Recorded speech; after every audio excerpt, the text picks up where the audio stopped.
Algunas personas son creyentes de que el hombre es malo por naturaleza, que es la sociedad la que lo vuelve bueno, pero de algo estamos seguros: en la historia hubo personas que dejaron salir esta maldad para satisfacer esos deseos enfermizos. Por esto mismo hoy les traigo top 5 asesinos seriales más sádicos del siglo XX. Top 5. Ed Gein. Si te preguntaras qué tan retorcida puede llegar a ser una persona, definitivamente el nombre de Edward Theodore Gein sería el indicado para esa descripción. Nació el 27 de agosto de 1906, su perfil social fue impulsado por el estilo de crianza que llevaba.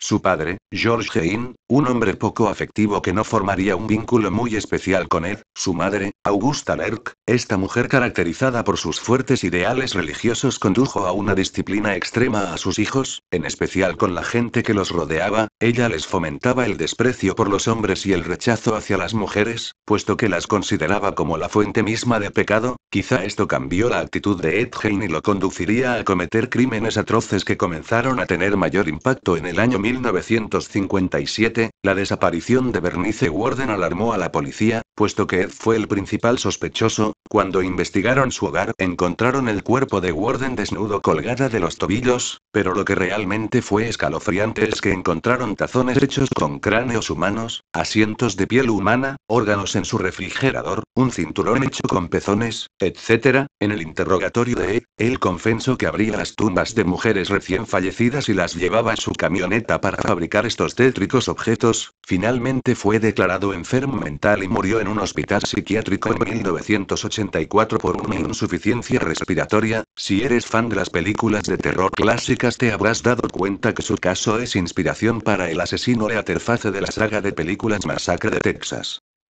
Top 4. John Wayne Gacy. Nació en 1942, único hijo varón de 3 hermanos, hijo de John Gacy y de Marion Elaine. Su infancia fue dura, puesto que tenía que vivir con las constantes palizas de su padre alcohólico y presenciar cómo este mismo golpeaba a su madre. A la edad de 9 años sufrió un abuso sexual por parte de un amigo de la familia. A los 11 años se golpeó la frente con un columpio formando un coágulo de sangre en el cerebro. Quizá esto fue la gota que derramó el vaso en su descenso a la locura. A la edad de 20 años, cansado de los comportamientos de su padre, decide irse de casa y empieza a trabajar en una funeraria. Aquí es donde comenzó a darse cuenta de sus impulsos sexuales por hombres. En 1964 conoce a Marlene Mears, con la que contraería matrimonio. Debido a su carisma, fue gerente de una cadena de Kentucky Fried Chicken, gracias a la familia de su esposa, y aquí podría terminar su historia con una familia y un buen empleo. Pero Gacy ya no podía controlar esos impulsos que sentía. Su primer intento de abuso lo sufrió Donald Bores, quien por suerte logró escapar y denunciar. Gacy solo pasó 10 meses de la condena de 10 años, gracias a su carisma y buen comportamiento. Luego de salir no volvió a ver a su exmujer e hijo, volvió a Chicago, se casó y consiguió un trabajar en construcción. En 1972 se llevó su primera víctima, Timothy McCoy. Luego de ofrecerle alojo en su casa lo mató apuñalándolo, donde él afirma que sintió una nueva inclinación, el deseo por matar chicos jóvenes. En 1973 adopta la identidad de Pogo el payaso. Los años pasaron con asesinatos y Gacy llevando una doble vida hasta que en 1978, cometió su último con el adolescente Robert Piece. Para sorpresa de Gacy, el chico fue observado con él por varias personas. Este fue el punto donde la policía comenzó a seguir a Gacy hasta que él intentó llevarse a un chico por la fuerza.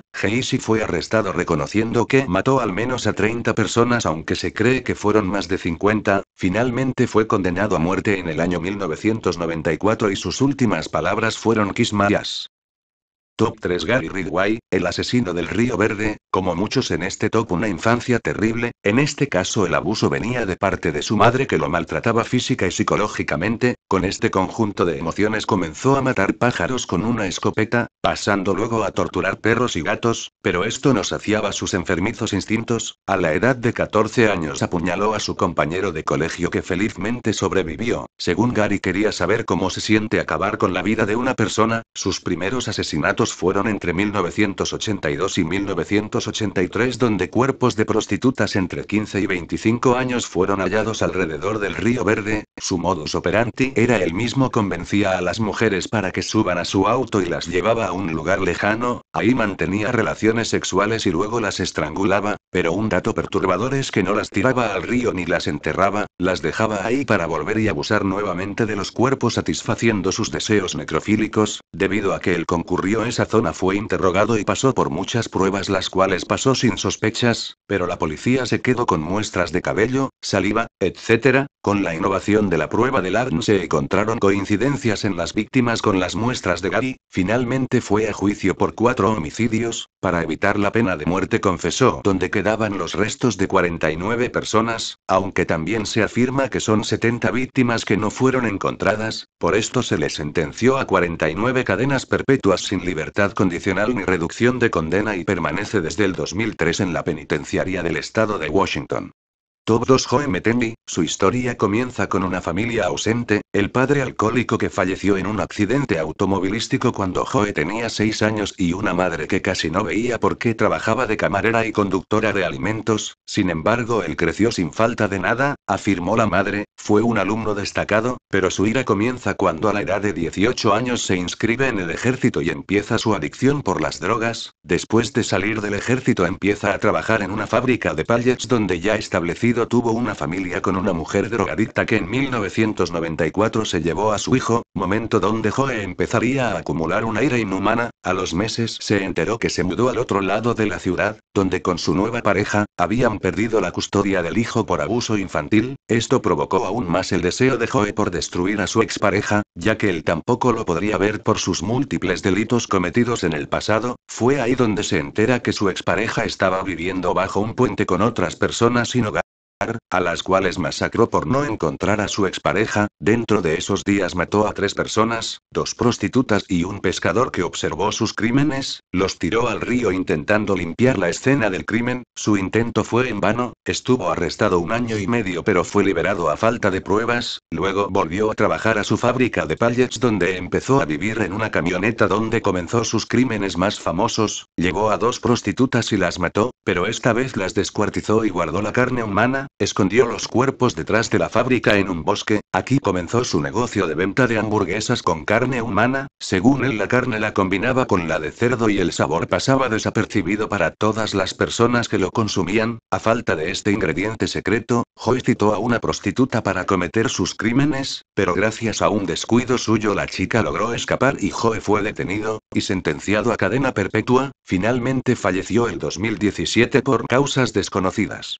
Top 1. Richard Ramírez, mejor conocido como The Night Stalker, nace en 1960 en el seno de una familia normal, eso sí con un padre violento. A diferencia de los otros en este top, él era caracterizado por ser tímido y retraído. Su vida da un giro por la compañía de su primo Miguel Ramírez, quien había participado en la guerra de Vietnam. Mostraba a un pequeño Richard los crímenes más atroces de guerra, desde violaciones hasta asesinatos y torturas. Richard ya era una bomba de tiempo. A la edad de 18 años violó y asesinó a una niña de 9 años. Esto no se sabría hasta dentro de 6 años. Él seguía con las drogas, comenzó con el satanismo. A la edad de 24 años comenzó sus asesinatos más brutales. En 1984, una anciana fue asesinada por múltiples apuñaladas y casi decapitada. Algunos de sus crímenes más violentos fue asesinar una pareja de ancianos, matar a un matrimonio y dibujar un pentagrama con un lápiz labial en el vientre de la mujer, violar a una madre enfrente de su hijo. La policía no podía seguir los rastros porque no tenía un modus operandi. A veces robaba, a veces mataba. Su captura fue cuando en 1985, entró en casa de una pareja donde mató al esposo, pero dejó viva a la chica que vio perfectamente el rostro de Richard. Un dato era que Richard no era nada metódico en sus crímenes, no tapaba su rostro ni cuidaba su higiene. Gracias a esto la chica pudo describirlo perfectamente y empezaron a salir retratos de él por la calle. La gente lo reconoció y fue golpeado hasta casi morir. La policía lo salvó y empezó un juicio de 3 años para que fuera sentenciado, esto debido a muertes de miembros del jurado. Su sentencia de muerte se fue posponiendo gracias a peticiones y vacíos legales. En esta época empezó a tener una base de fans mujeres que le mandaban cartas. Se casó y finalmente murió de forma natural a sus 53 años. Con todo lo anterior mencionado, podemos concluir que a veces las personas más peligrosas no son las que se muestran como personas violentas o conflictivas, a veces los monstruos están más cerca de lo que crees, a veces estos lobos están disfrazados de ovejas.